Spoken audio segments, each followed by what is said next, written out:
मेरे प्यारे साथियों, वाहिगुरु जी का खालसा, वाहिगुरु जी की फतेह। परसों हमने इस बात पर विचार किया था कि परमात्मा के साथ जीव की किस प्रकार की प्रीति होनी चाहिए। उदाहरण दिया था गुरबाणी में कि जीव की प्रीति परमात्मा के साथ इस प्रकार की होनी चाहिए जैसे जल के साथ मछली की प्रीति है। ये दूसरा उदाहरण गुरबाणी में दिया गया। उसी शब्द में आज हम तीसरे उदाहरण के ऊपर चिंतन करेंगे कि गुरु महाराज हमें यह क्या समझा रहे हैं कि परमात्मा के साथ इस जीव की, व्यक्ति की, साधक की, गुरसिख की प्रीत, प्रेम और प्यार कैसा होना चाहिए। आज तीसरे उदाहरण का हम चिंतन करेंगे। गुरुदेव जी महाराज की वाणी उसी शब्द के अंदर निरंतर यह विचार श्रृंखला चल रही है। सदगुरु सच्चे पातशाह फरमान करते हैं, रे मन ऐसे हर्ष्यों प्रीत कर जैसे चात्रिक में। ऐ मेरे मन को उपदेश करके सारे जिज्ञासुओं को समझा रहे हैं। कहते हैं, ऐ मेरे मन, ऐ जिज्ञासु, ऐ धर्म के मार्ग पर चलने वाले व्यक्ति, ऐ साधक, ऐ परमात्मा में की खोज में निकले हुए व्यक्ति, उसके प्रति यह उपदेश करते हैं कि उस परमात्मा को यदि पाना है तो उसके साथ हमारा प्रेम प्रगाढ़ होना चाहिए। और ऐसा प्रगाढ़ होना चाहिए कि उसके प्रेम के अंदर, उसकी प्रेम की प्राप्ति के लिए हमें अपनी भी सुध बुध ना रहे, हमें अपना ही होश ना रहे।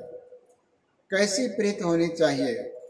रे मन ऐसे हर्ष्यों प्रीत कर, ऐ मेरे मन परमात्मा के नाल इस प्रकार की प्रीति, इस प्रकार का प्रेम कर जैसे चात्रिक मेह। जिस प्रकार की प्रीति चात्रिक की होती है, मेह का अर्थ है बरसात। बरसात का जो पानी है, बारिश का जो पानी है, उस पानी के साथ, जल के साथ जिस प्रकार से वह चात्रिक की प्रीति होती है। चात्रिक का अर्थ है एक ऐसा पक्षी जिसको हम बबीहा या पपीहा भी कहते हैं। उस पपीहे की प्रीति अपने पानी के नाल अर्थात बरसात के पानी के नाल होती है, और जब तक के वह बरसात गिरती हुई के अंदर से एक स्वांति बूंद उसके मुख में नहीं पड़ती, तब तक उसकी प्यास नहीं बुझती। और वह प्रतीक्षा में है और वह इंतजार में है। उसे पता है कि परमात्मा को ये पता है कि मुझे प्यास लगी है, तो वह जो स्वांति बूंद है वह बाबीहा के मुख में आके जरूर पड़ती है।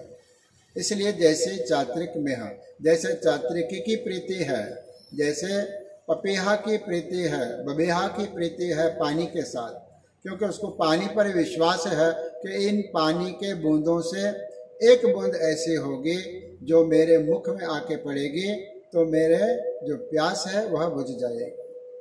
और भी पानी है संसार में, लेकिन उन पानियों के साथ इस चात्रिकी का कोई बहुता संबंध नहीं है। जैसे महाराज कथन करते हैं, सर भर थल हरे आवले एक बूंद न पवई के है। सर का अर्थ है सरोवर। पानी से सरोवर भरा हुआ है और उस पानी के पड़ने से थल हरियावले, सारी धरती जो है वो हरी हो गई है। लेकिन इन वस्तुओं से, ना सरोवर के पानी से ना धरती के पानी से बबीहे को कोई लगाव है, उसकी प्रीति नहीं है। क्योंकि एक बूंद न पवई के है, क्योंकि जिस बूंद की उसको तलाश है और प्रतीक्षा है वह बूंद उसे अभी प्राप्त नहीं हुई है। जिसे कहा जाता है कि स्वांति बूंद। स्वांति बूंद का अर्थ है स्वांति नक्षत्र में जो पानी पड़ता है, वह पानी की जो बूंद है वह अमृत बन के बाबीहा के मुख में पड़ती है, तब बाबीहा की प्यास बुझती है। तब तक वह अपने मुख को खोल के रखता है जब तक के स्वांति बूंद उसके मुख में नहीं पड़ती।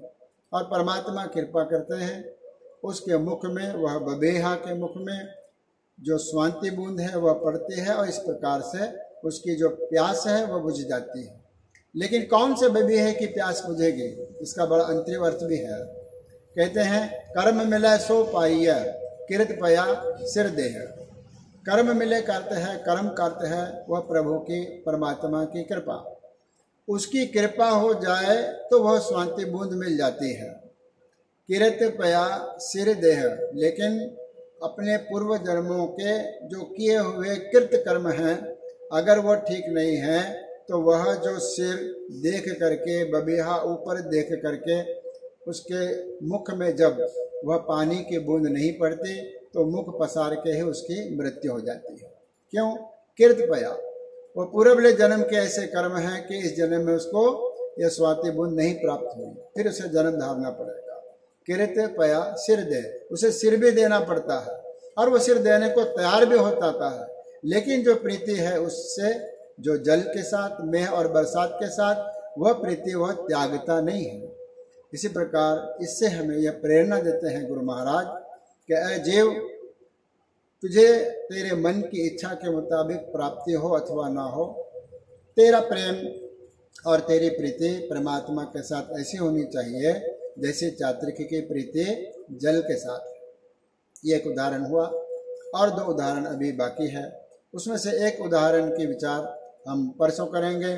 आज इतना ही। धन्यवाद। गुरु रख।